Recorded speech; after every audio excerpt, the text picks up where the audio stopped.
Nira's bare feet moved slowly over broken metal and sharp glass. She could not see what was under her feet, but she could feel the pain. Her long fingers searched the trash piles, hoping to find something, anything she could sell. She didn't know what things looked like, only how they felt, how they smelled. That was her world, dark, rough, smelly, and always cold. She was a blind alien girl, living in the garbage zone outside the city walls. No one cared about her. No one called her by name except herself. They said she was useless. Broken, cursed, she had no family, no friends, no future. Only trash, hunger, and silence. The garbage zone was dangerous. Sharp wires, rusted machines, leaking acids everywhere. She had cuts on her hands and arms. Old scars that never healed, but Nira had learned to survive. She moved slow, listened hard, and trusted her memory. Useless rat, someone once shouted at her. Go die in the trash where you belong. She did not answer. She never answered. Because words could not cut her more than the truth already did. Every morning, Nira left her broken tent and walked into the trash fields. She dragged a sack behind her, searching for parts, metal, wires, or food that wasn't too spoiled. She sniffed, touched, tested, then dropped or kept it. Some days she found a small battery, or a burnt-out circuit other days. She found nothing but old bones and plastic one day, while moving through a thick pile of crushed machines. She stopped. She heard something strange. A breath. A footstep, something close watching. Who's there? She asked in her soft voice. Silence. She waited, ears sharp, hands ready to run. Then a man's voice spoke, calm and curious.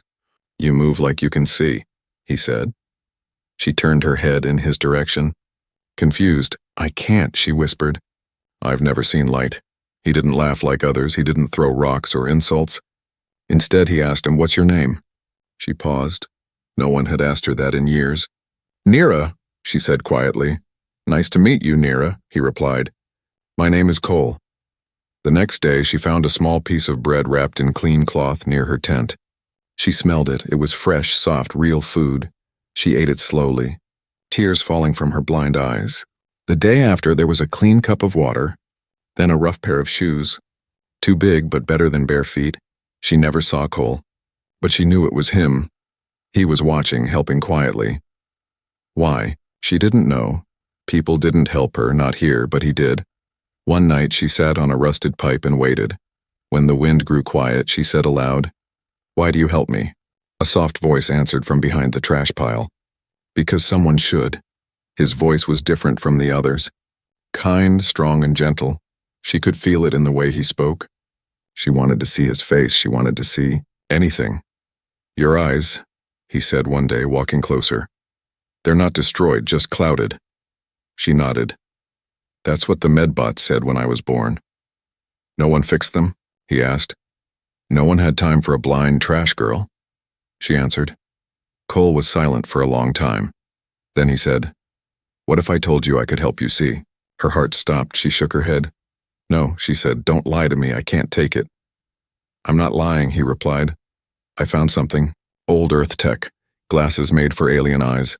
Nira didn't know what glasses were, but his voice made her heart beat fast. She could feel something rising inside her. Hope that night she couldn't sleep. She sat outside her tent, holding the old shoes he gave her. Her blind eyes looked at the stars she had never seen, and she whispered to the sky, Please, let it be real. In the shadows, Cole watched from behind a broken satellite dish. In his hands was a pair of cracked, dusty glasses, strange and old, but maybe, just maybe, they could change her life forever. The next morning, Nira woke up before the sun touched the garbage zone.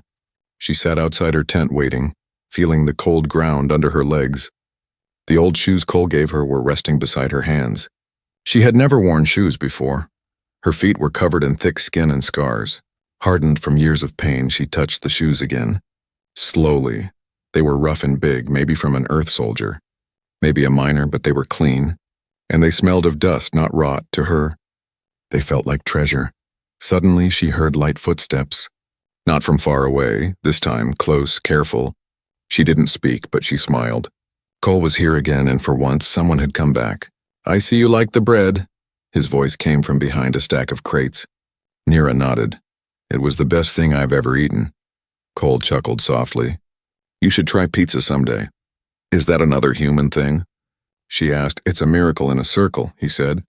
Making her laugh for the first time in weeks, Cole stepped out into the open.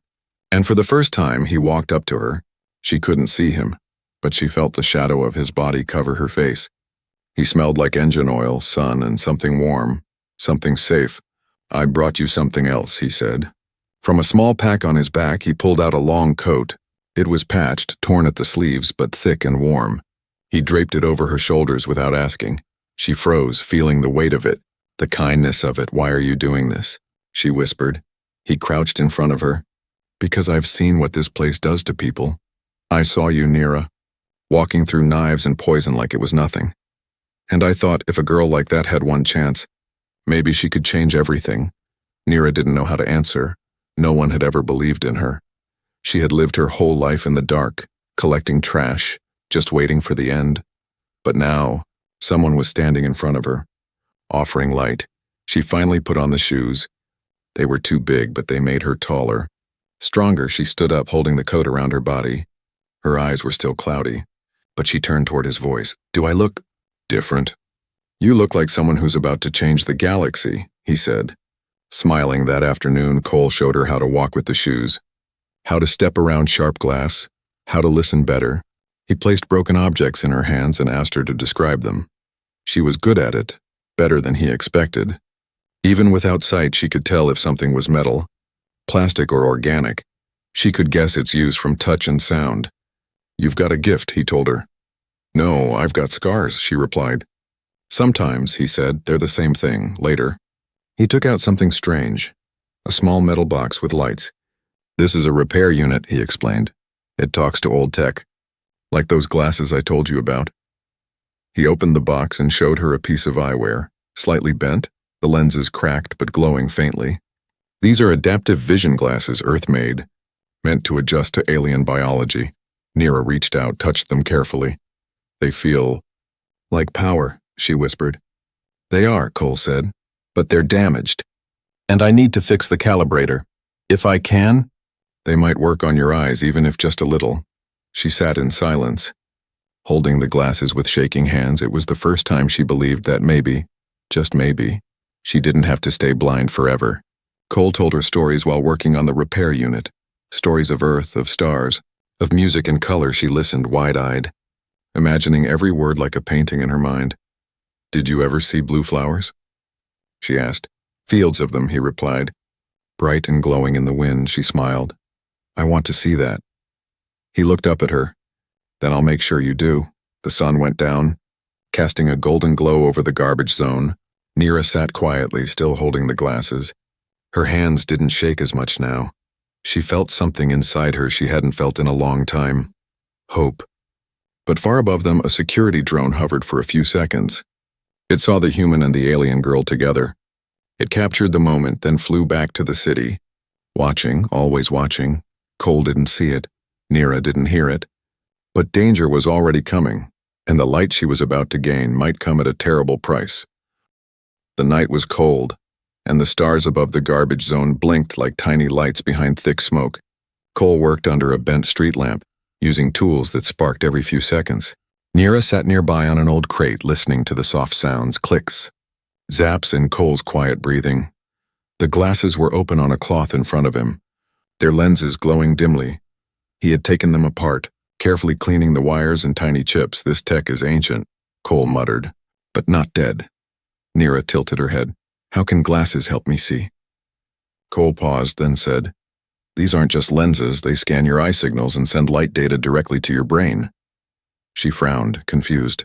That sounds like magic, Cole smiled. Maybe it is. Human magic from old Earth. He held up a tiny crystal lens and inserted it into the side slot. The glasses lit up blue for a second, just a flash, then dimmed again. Nira leaned forward, hands gripping the coat he gave her. Was that it? Did it work? Cole shook his head. Not yet, but it's close. Suddenly, a burst of static sparked from the repair unit. Smoke hissed out from the wires, making Nira cough. Cole cursed under his breath and pulled back his hands. The main circuit had cracked. One of the crystal filters was unstable. Nira's smile faded. Did we break it? She asked softly. Cole looked down at the flickering device, then at her. It's not broken, he said slowly. Just not ready yet. The next morning, Cole didn't sleep. He scavenged through the garbage zone, searching for parts that might match the rare Earth tech. Wires, chips, lenses, most were alien designs. Useless, Nira followed behind him, trying to help, using only her hands and ears. At one point, she found a small circular disc with a soft hum. Cole examined it and grinned. This might actually work. They returned to the camp, and Cole got back to work, but deep inside, he knew he was taking a risk. The glasses were fragile, and one wrong signal could burn them completely. When night returned, Cole took a deep breath and called Nira to sit. "I'm going to try now," he said. "It might only last for seconds, or not at all." She nodded and sat still, holding her breath. He carefully placed the glasses over her eyes and pressed the side panel. At first nothing happened, then light. A wave of color exploded in her mind. Blue, gold, white, motion, sky. Metal. Shapes she could not name. Nira gasped, grabbing her head. Her body shook as she tried to understand what she was seeing. The world was no longer touch and smell, it was light and shape and brightness. She looked at her hand, saw her fingers for the first time. "This is me," she whispered, staring at her skin. Her eyes filled with tears, her mouth wide open in wonder. She turned her head and saw Cole, his face rough and kind, his eyes tired but warm. "You're human," she said in awe. He nodded, not speaking. His chest felt heavy watching her experience the world for the first time. But then, the glasses buzzed, sparked and snapped. The light vanished. Nira screamed and clutched her face. No, bring it back. I was seeing." Cole rushed forward, pulled the glasses off. The lenses were cracked, one side blackened. The circuit burned out. He stared at the damage, his heart sinking. "I'm sorry," he said, his voice full of pain. "They were too weak," Nira sobbed into her hands. She had seen the world, just for seconds, and now it was gone. She didn't speak for a long time. Cole sat beside her, not knowing what to say. Finally, she whispered, "I saw the sky." He looked at her gently. "You'll see it again, Nira, I promise." She turned to him, her eyes cloudy once more, but full of something new. "You don't understand," she said. "I was never supposed to see anything, but now, I can't go back to the dark." Cole stood up, clenched his jaw. He looked at the ruined glasses, then at the stars above. "I'll find another pair," he said. "Or I'll build one from nothing. You will see again, Nira, and next time it will last." But not far from their camp, a tall alien man stood behind a wrecked transport ship. He had watched everything, recording it with a glowing lens in his eye. He touched his wrist device and spoke. "Target confirmed," he said coldly. "Human interference detected. Prepare for capture." The wind blew through the trash zone as Cole packed up the broken glasses. And Nira, though blind again, looked up at the sky she had seen for only seconds. But in her heart it had changed everything, because now she knew the truth. Light was real, and no one could take that away from her. The next morning, the garbage zone was silent. Even the usual sounds, buzzing drones, distant shouting, crashing metal, were gone. Nira sat outside her tent, still wearing the patched coat Cole gave her. The broken glasses rested in her lap. She ran her fingers over the cracked lens. Again and again she hadn't slept. She kept replaying the few seconds of vision in her mind. Her hand, Cole's face, the blue above her head. She didn't know what it all meant, but she remembered every color, every shape. It was burned into her heart. Cole walked up quietly, carrying a box filled with scrap parts. He looked tired. His hands were covered in cuts and grease, but his eyes lit up when he saw her sitting there. "You're up early," he said. "I didn't sleep," she whispered. "I kept seeing it in my head." Cole placed the box down and sat beside her. "I'm going to fix them," he said with quiet strength. "I found a few replacement cores in a crashed freighter nearby. But they're not enough," he added. Voice low, Nira turned toward his voice. "Then what do we do?" He hesitated, then pulled out something small. It looked like a crystal chip, glowing faintly with soft green light. "This is from an old medical AI," he explained. "It's designed to connect with damaged brains and rewire sight signals." She held it carefully, feeling the warmth inside the crystal. "It's alive?" she asked. "In a way," he replied. "It responds to energy, to hope, for hours." Cole worked on the glasses. Nira stayed close, listening, asking questions, handing him tools. They laughed once when she gave him a spoon instead of a micro-welder. Close enough, he smiled, and she smiled back. As the sun began to fall behind the city walls, Cole said, "I think it's ready." He took a deep breath and slid the fixed glasses onto her face. She felt the cold frame against her skin. "Ready?" he asked. Her hands trembled as she nodded. He pressed the side panel. A soft hum filled the air. Then light, not like before. This time it came gently, slowly, as if the glasses knew she was afraid. Shapes formed, slowly getting clearer. The trash pile in front of her, the old satellite dish, the broken tent, her hands, thin, scratched, real. And then, Cole, sitting across from her, his face lit by the golden sunset. Eyes wide, waiting, Neera gasped. Covering her mouth. "I see you," she said. He smiled. "And you look amazing." Tears rolled down her cheeks. She laughed, cried, and stood up at the same time. She looked around at the world she had only known by sound and touch. It was messy, broken, ugly in places, but it was also beautiful. She walked slowly, feeling everything with her new eyes. She touched a yellow pipe and whispered, "So this is yellow." Cole nodded. "Yeah, it's kind of a happy color." She turned to a blue canister. "And this?" "Blue," he said. "Like the sky." Neera stared at the sky for a long time. It wasn't just blue. It was deep, endless, soft, like a dream. "I always thought it would be black," she whispered. "But it's alive." Later that evening, Cole gave her a small mirror. She looked at her own face, truly seeing herself for the first time. Dark violet skin, silver markings across her cheeks, long tangled white hair. "I look different than I imagined," she said. "You look like someone who survived the impossible," Cole replied. They sat quietly, sharing leftover bread and water. Then, Neera's voice broke the silence. "If I can see now, what do I do?" Cole looked at her. "You live, Neera. You do everything you dreamed about but thought you never could." She looked down at the glasses in her hand, the soft glow from the crystal chip still pulsing. It felt like more than a tool. It felt like light was now part of her, something she could carry, something she could pass on. Just then Cole's voice changed. "Don't move," he said, his tone sharp. She froze. "What is it?" she whispered. He stood up, scanning the area. "I think someone's watching us, far in the distance." Behind a wrecked tower, something moved. A dark figure with glowing red eyes turned and vanished. Cole clenched his fists. "That wasn't a scavenger," he said. "That was a watcher." Neera took a shaky breath. "Are they coming for the glasses?" "Maybe," Cole said, "or maybe they're coming for you." She looked down at her hands again. For the first time, she saw what was in them. Not just broken tech, but power, light in her hands, and now, someone out there wanted to take it away. Neera walked through the garbage zone with her eyes wide open. Everything felt new, even the old broken junk she had touched for years.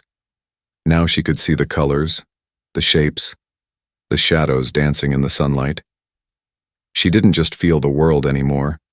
She could finally know it. She stepped over rusted pipes and noticed the way sunlight glinted on their edges. She bent to pick up a cracked mirror and saw her reflection again. Her eyes, once cloudy and lost, now looked alive. She smiled at herself, something she had never done before. Cole walked beside her, keeping a careful eye on the distance. He was quiet, more alert than usual, ever since he spotted that red-eyed watcher the night before. He hadn't slept much. "You're quiet," Neera said, brushing her fingers along a stack of old panels. "I'm thinking," he replied. "About what?"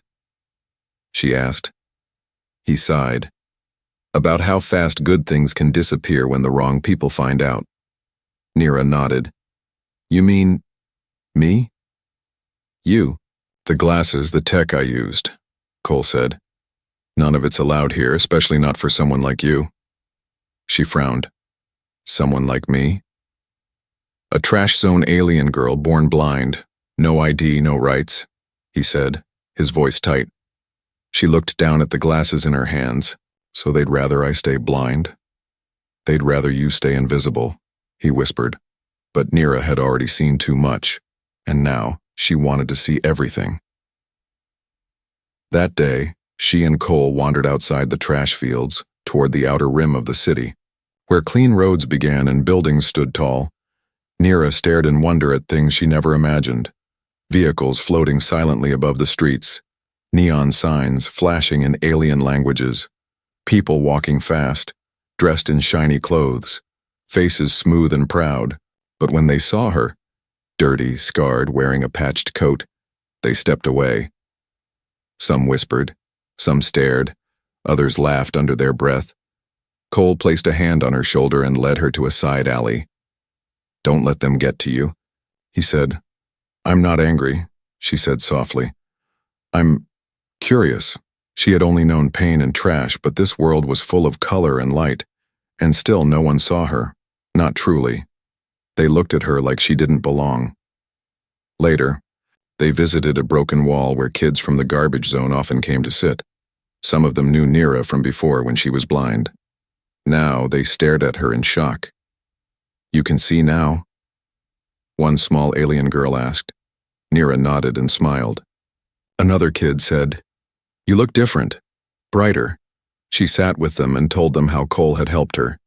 She let them touch the glasses, feel the crystal that still pulsed gently. One boy, missing an arm, asked, "Could they help me too?" Nira looked at Cole, then back at the boy. "I don't know," she said. "But maybe." She looked into their eyes. All of them.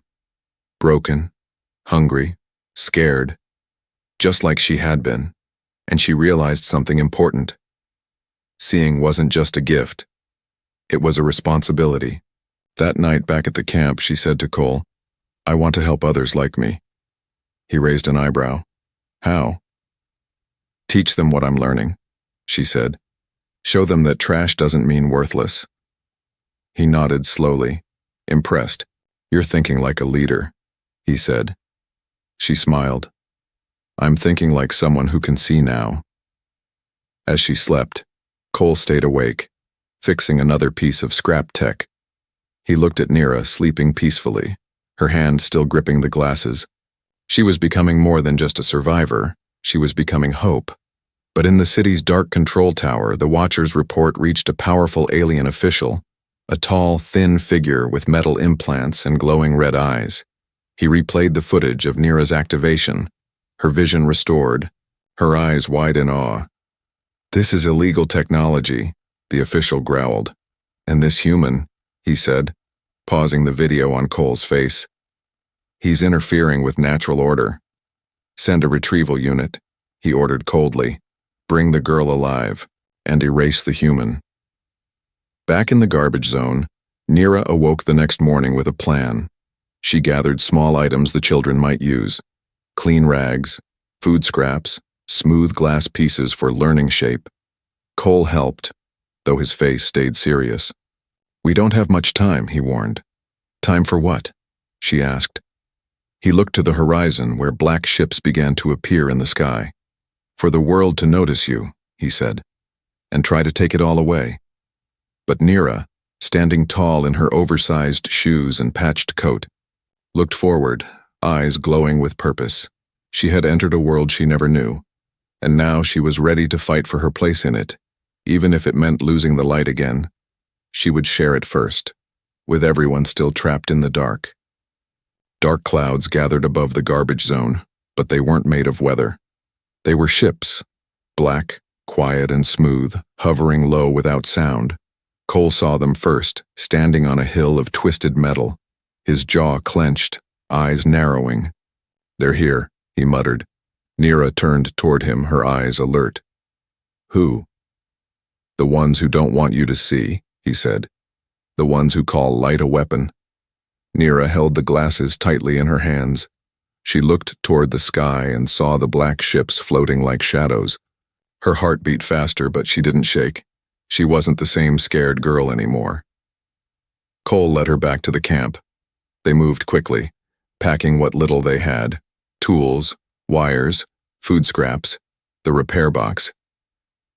"I thought we had more time," she said quietly.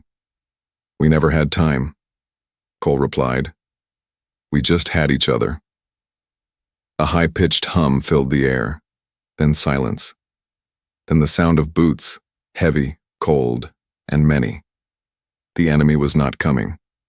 They were already here. Figures in black armor marched through the trash piles. Their eyes glowed red through their helmets, scanning everything. One of them pointed toward the tent where Nira had slept. Target location confirmed, it said in a robotic voice. Blind female subject has vision-enhancing device. Cole grabbed Nira's hand and pulled her into a broken tunnel beneath the trash zone. We need to hide, he whispered. But Nira pulled her hand back. No, she said. We need to show them. He stared at her, surprised. You want to be caught? I want them to see that I'm not afraid anymore, she replied. And I want the others to see too. While the enemy soldiers marched above, Nira crept toward the edge of the tunnel. She peeked out and saw children watching from the shadows. Dirty faces, wide eyes, trembling hands. They had no weapons, no hope. But they still watched her. Nira stepped out from the tunnel, standing tall. She put on the glasses. They lit up slowly, and the world returned to her eyes. The soldiers turned, weapons raised. Don't move, one of them ordered. She didn't move. Instead, she said, I can see you. The words cut through the air like thunder, and for the first time the soldiers hesitated. I was blind, she said louder. I crawled through garbage while you watched and laughed. But this human gave me eyes, she continued, pointing to Cole, who now stood beside her. And now that I can see, I see you. The children stepped forward, slowly. One by one, they walked beside Nira. None of them had glasses, but they had her. And that was enough. Stand down, the leader of the soldiers ordered. The others paused, confused. She's not a weapon, one of them said. She's just a girl. She's more than that, Cole said firmly. She's proof that light belongs to everyone. The commander raised his arm, preparing to fire, but suddenly a new sound echoed from above. A second ship, old and rusted but fast, landed behind the black soldiers. From it stepped an old alien woman with silver skin and glowing hands. She speaks the truth, the woman said. I gave the human the crystal chip. The soldiers turned, confused.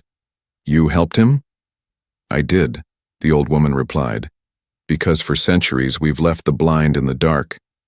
Now, it's time they see. One soldier lowered his weapon, then another. The commander growled. This goes against regulation. But not against justice, the woman said. Then she turned to Nira. Do you want to fight or lead? Nira looked around, at the children, at Cole, at the sky. Then she answered, I want to lead. The black ships began to lift off, called back by confusion and orders they could no longer enforce. The soldiers left slowly, uncertain, defeated, not by war, but by courage. Nira stood on top of a scrap hill looking over the zone that had once been her prison. Now it was a place of light. That night she sat beside Cole, holding the glasses in her lap. You saved me, she said. No, he replied softly. You saved them. She didn't speak for a while. She just looked at her hands, at the glasses, at the children laughing nearby. And she smiled because the enemy had eyes. But Nira had sight, and sight was something they could never control. The garbage zone was no longer quiet and forgotten. It buzzed with voices, small, hopeful, brave. Children helped each other build shelters from scrap. Old machines were turned into heaters, food trays, and even chairs. And in the center of it all stood Nira, the girl who once lived in the dark. She wore the same patched coat and the same two big shoes. But now her eyes glowed with purpose, not just light. The adaptive glasses rested gently on her face, no longer just a tool. Now they were a symbol, a sign that change was possible. Cole walked beside her, helping carry supplies from his ship. He had offered to take her away, to a better planet, a cleaner place. But Nira shook her head. My place is here, she said. With the one still crawling through the trash, she wasn't just a blind girl who could now see. She was a voice, a leader, a teacher, and the children followed her. Not because she could see, but because she saw them one morning. A small alien girl came running to her with tears in her eyes. My brother, she cried. He fell and can't move. Nira rushed to the boy, found him beneath a pile of sharp metal. Others stood back in fear. but she dove in without thinking. She pulled him out, cleaned his wounds, and held his hand. "Thank you," he whispered weakly. Nira smiled. "I was once alone too. But not anymore." And in that moment, she realized she hadn't just gained sight, she had gained family. News of her spread beyond the trash zone. Traders, miners, and even city officials began to hear whispers. "The blind girl sees," they said. And now she makes others see too. Some were curious, others afraid, but none could deny what she had become. One day, Cole brought her a small box. Inside was a second pair of glasses, repaired and tuned for a smaller head. "Found them in an old outpost," he said. "Thought maybe someone else could use them." Nira looked at the kids nearby, their eyes wide with hope. She handed the glasses to a boy missing one eye. "Here," she said. "Let's see what you see." The boy wept when he saw his sister's face for the first time. Nira held him close, her heart full. This was her mission now, not just to see, but to help others find their light. Later that night, as the stars lit up the sky, Cole and Nira sat by a small fire. The wind was gentle, carrying laughter from the children nearby. "I used to hate the dark," Nira said softly. "It made me feel weak, forgotten, broken." Cole looked at her. "And now?" She smiled. "Now I know. The dark is where light is born." He nodded slowly. "You've come so far." She looked at him, eyes shimmering behind the lenses. "I couldn't have done it without you." He shrugged. "Maybe, but you're the one who chose to see." Suddenly, a small craft landed near the edge of the camp. A clean official stepped out holding a message pad. "We're from the Outer Settlements Council," he announced. "We've heard what you're doing here." The camp fell silent. All eyes turning toward Nira, the official continued. "We want to support your work, fund glasses, tools, education." Nira stepped forward, her voice calm.